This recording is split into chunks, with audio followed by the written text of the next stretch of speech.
Welcome back to another edition of JT's Customs. Last night Chico brought the motor back from the back storage.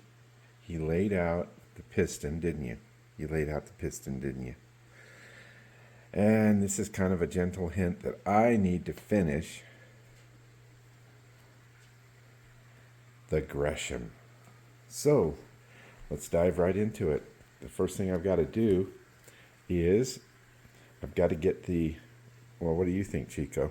Oh, you're tired from lifting that motor? Yeah, I bet you are.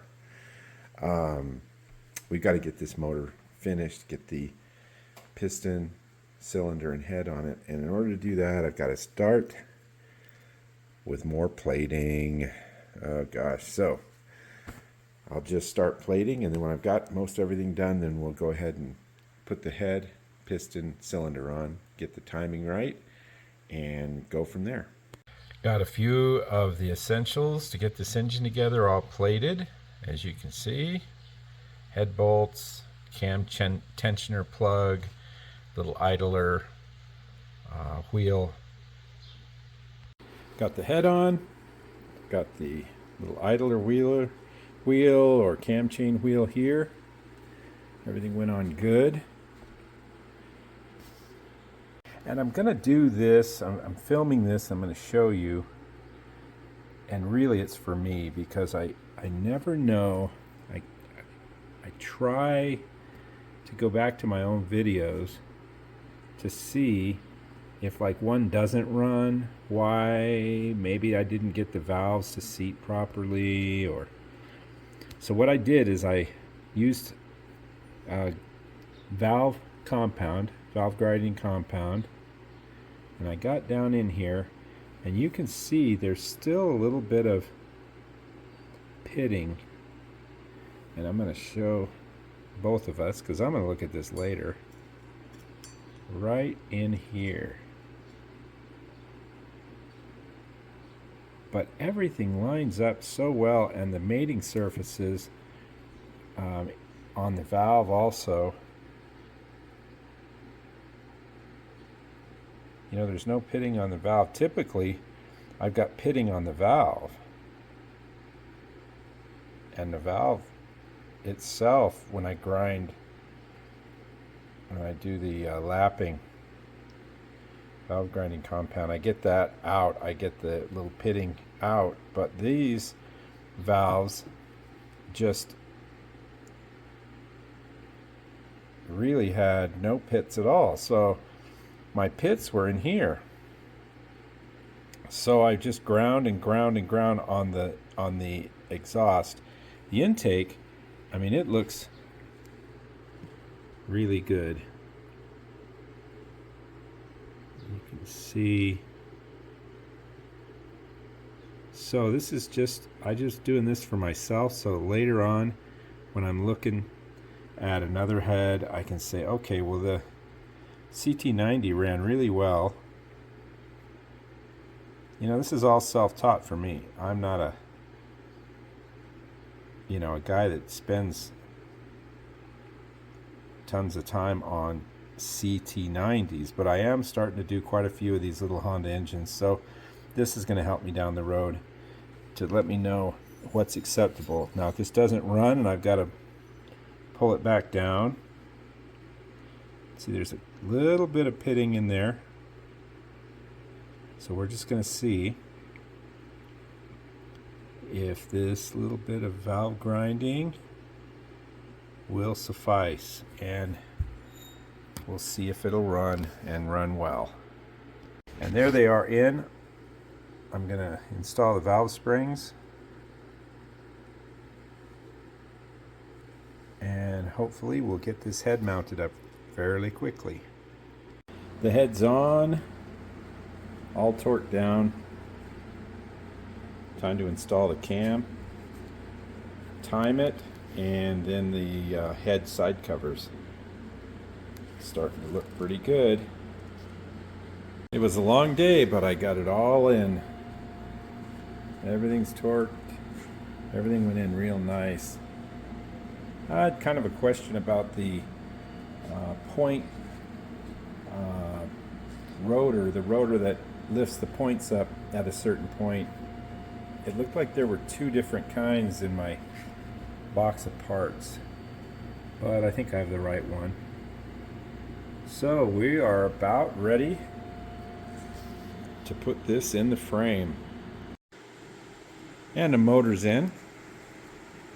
I had to fiddle with bolts. There was a couple of bolts. Only two are holding it in. Only two. But they had a different bolt in the schematic. I'll show it to you. There it is, and it calls for it to go down here in the place of this bolt here. And I couldn't figure out what this was used to mount.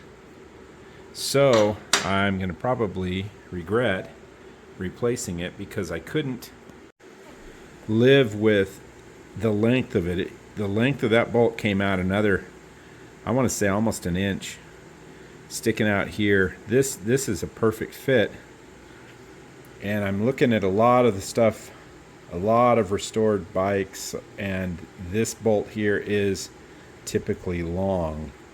So I'm happy with the way it is here. I might end up having to go back to this if something needs to be mounted on that other end. So the other issue I've got is a Dr. ATV wiring harness.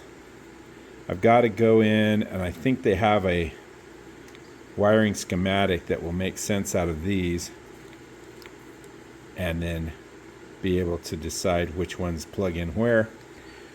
I got the ignition switch in, and that obviously goes to here, but as you can see, you've got red and black. Well, we've got red and we've got black, but black goes to purple. We're going to have to figure that one out. So we're making headway, and we've got the coil up in there, and spent the morning plating more bolts. So we will keep moving forward. A little extra here, the YZ80, I'm doing one, and I've got videos up of it. And I've got this guy in Arizona who redid the tank. I'm very happy with it. I've got the decals, but I'm not going to get into that, but I just wanted to include that in this video, let people know I'm still working on the 80. I filled the Honda battery, brand new, filled it up, and let it sit for 30 minutes. I'm going to charge it. But what I like to do here at this point, before I get crazy, is mount up the rectifier, and the coil is up in there. Get everything hooked up so that I can check for spark. Then I take my DeWalt drill. The drill works better than like an impact. And I put it on the flywheel, and then I spin it. Of course, you want to turn the ignition on. And then I spin it with the spark plug out. And we got spark. I mean, that is like 99% of the battle. So I know I'm going to have compression. Well, I think I'm going to have compression. And so I'm just going to have to deal with which route I'm going to go with the carburetor. Part of a problem I'm going to have here is there's a plastic cover that usually goes over this, and it hides the wiring harness. But they have put a really beautiful Gresham emblem on here. As you remember, I bought this second hand, and they, basically just got as far as painting it. So I am going to leave it like that, and I'm going to do the OEM strap that'll run right along here. Maybe I'll cover up these two scratches with it. And that is going to give me an issue with the air cleaner. The air cleaner goes here, and it kind of molds into the plastic. So I'm thinking, this is not an OEM, concourse rebuild here. It's more of a custom with this color. So I'm thinking I'm just going to do an air cleaner off the side here, just a little paper element and then the original carb. But this is going to be a great option. And this is from Dr. ATV. Now they used to sell on their website. Now all they do is sell off eBay, which I sell some things off eBay. I can't imagine them paying the 15 or 17%. They must have worked out a deal. So anyhow, these high altitude things are almost impossible to find. And that's the problem that I have with the OEM. And there again, I don't have to stress so much about it being all OEM. So I might order this because it's beautiful. It'll go right on. There's a little screen that is on the intake here. So like a rock screen, which won't, work for an air cleaner, but I don't have to do quite as an elaborate air cleaning system, I don't think. So this is an option. We'll get to that. And at this point, I'm going to give you a little before and after on this tail light. It's pretty bad. Now I've already cleaned it. This has already been cleaned in my cleaning area, but it should look beautiful. I'm working on the step and center stand. I've got 2 sets and these are already to go, so I'm going to use these. But I've got to use this kickstand, so I'm going to have to clean it up. And here are the peg hardware. And this is what they have to look like, or what they should look like, before plating. Just to give you an idea.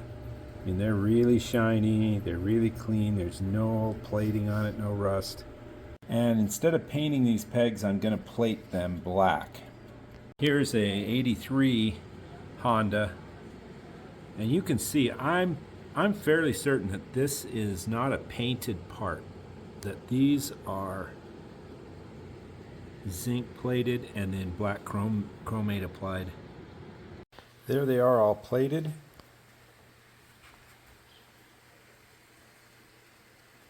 And mounted. You can see the blue chromate on the spring and then the black chromate on the kickstand and the blue chromate there. And there's the other side. If you look real close, you can see a little green hue like right along in there. I just love that. I think it looks so cool. And Chico says that he hasn't seen anyone do this sort of detail. So that's we're going to do the center stand next. Got the center stand all painted. She's looking beautiful. And I got the airbox painted. So I can start on that, but first I'm going to paint the headlight bucket and the rear chain guard. And there they are with, this one was blasted down to metal, so I put self-etching primer and then the base coat and 2 coats of clear. And this one, I just scuffed it with 400 and then did the base coat and 2 coats of clear, and we're ready to go. And I told you I was going to do a before and after. So here is the after. Try and get a little better light on it for you. Nice and pretty. Had to replace the bulb. Both filaments were burnt out. And came out real nice. So it's time to mount this. Got a lot done. It's been a struggle, but I got the seat. I still got some issues. I've got to put the rubber grommets from the old seat in here, and it doesn't lay perfect. I'm going to get it perfect. Got the rack on the back. Figured out the chain was the wrong size. That's why I was having a problem with it. And I got the exhaust on, which took a lot of fitting. And here's the heat shield off the old one. The old one had a big hole where it was blown out. So this is going to sound nice. And I've got both the fuel lines blocked off because I put gas in it, and of course it started leaking out. And the leaking part of it is a part that I have coming, but I couldn't wait. It was leaking right out of here. And this it's sealed up. It's a rubber, you know what I'm talking about. It's a rubber packing in there. And they get old and they get smaller. But it did seal up when gas was sitting in it long enough. So it probably would work for a while or maybe forever. But I want a new one because I don't put gas in these things all the time. And if you don't do that and you've got, you know, older rubber in here that's not sealing from the get-go, it needs gas to swell up. It's just always got gas everywhere. So I'm going to put that in. And the other thing, I have it running. And I like to make sure that it's running before I do a whole lot more. I want to make sure I don't have to pull that motor out.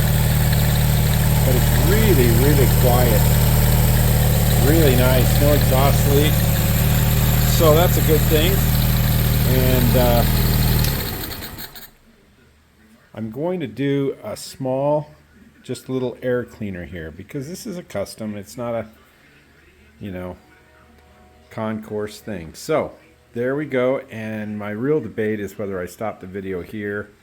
But I don't think I'm gonna. I'm going to go ahead and get it all together, and then I'm going to do the last video with the bike, a cold start, a walk around, and then a little drive around. So that's coming. We're going to kind of do our best to keep the video short from here to the end. Got all the wiring in. I'm going to run the drip for the battery, put the cover on. I got the brake figured out, and it's funky. It's just the way they are, but I've got the hand brake. It works. So I'm getting there, and probably just almost get it complete before I come back, and we will finish up.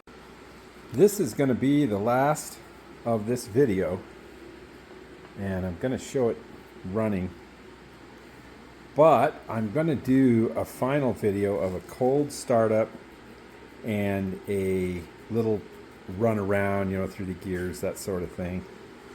But it's all complete. I put the chain on and adjusted it, and I had to put, I ordered new OEM rubbers because these pegs, they wouldn't hold themselves up. The rubber was so old that it had shrunk back so much that the way those work is there's a little interference from the rubber itself pushing on this piece here, and that holds it in place.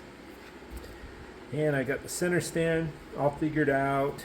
I had to hand fit and bend this to clear here, to clear here, and to clear the peg. And I had to actually physically bend this peg down.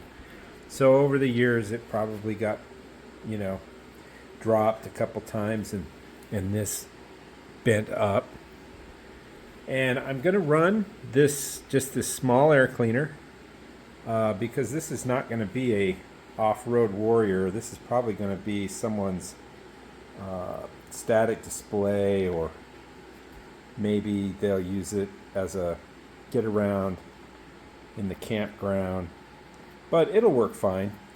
And the cabling, because before, normally there is a cover, plastic cover that goes along here, but the Gresham, you know, the Gresham, it needs to sport all of its avionic heritage. And I got the headlight all mounted. I've got the wiring complete. This does not have blinkers, so part of the wiring didn't actually even get hooked up. Just the tail light, and the tail light works on the high and low. And I've got all the brake and speedometer cable on, and everything is just spectacular for the Gresham. And then down in here we have the little Gresham emblem. Oh, I wonder if the Gresham guy is around. I wonder if he's gonna see this and want to see. The idea was that this is the color of his airplane, and so he painted it the exact color of his airplane, and he's going to use it probably just to go around the airport, if that. I had another brand new cover here, but it had some scratches in it, and so the parts were amazing that came with this when I bought it, and there were two of these. This one's perfect, so I changed out the handle. I put in the new OEM, kind of like a asbestos spacer, but I think it's made out of something else. And I got this whole exhaust system to work. Now the aftermarket exhaust system I had to bend and tweak because it did not want to fit perfectly. And I also had to shim up some of the offset from the shocks to get it to mount up properly. And all of the brake actuators and the stop switch, rear brake light switch, all that stuff just took hours and hours of tweaking. And then here again, this arm should really be out here with a brand new set of brake pads. And this, I believe, the brake pads were a size smaller than they should be. And the only reason I come up with that is this bike is made out of probably 4 or 5 different motorcycles. It is a 69, I guess, frame, but it's got the engine is a 69 also, or is it a 70? I can't remember, that I had to source. So it's just, these are little things that get you to spend a lot more time than you want to. So now this could also be a Shingletown Sunday go grocery getter. So never forget about Shingletown. I mean, I'm expecting Joe someday to show up here and just load up a truck full of bikes and take them to Shingletown. I know he's going to do it someday, but he wants big CC street bikes. So I'll probably transition back into those at some point. So from here, I'm just going to show you it running, because it just runs and purrs like a kitten. So that, and then this will be the end of the videos with one small one left that you can see it actually driving around. The procedure for this has seemed to be put the choke on, kick it 2 times with full choke, and then take the choke off, and then it starts, which I've already done. So this is the Honda One kick.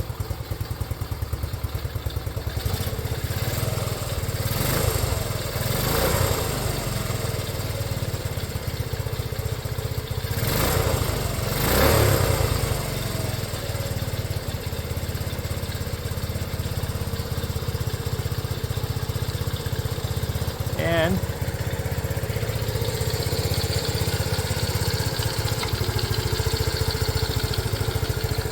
got a little, I have not even touched the fuel mixture screw.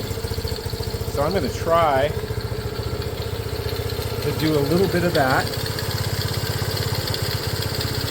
And you can hear in here,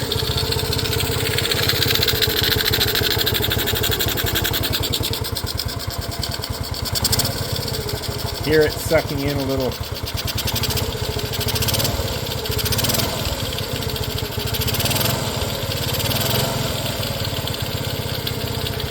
So I'm going to do the adjustment,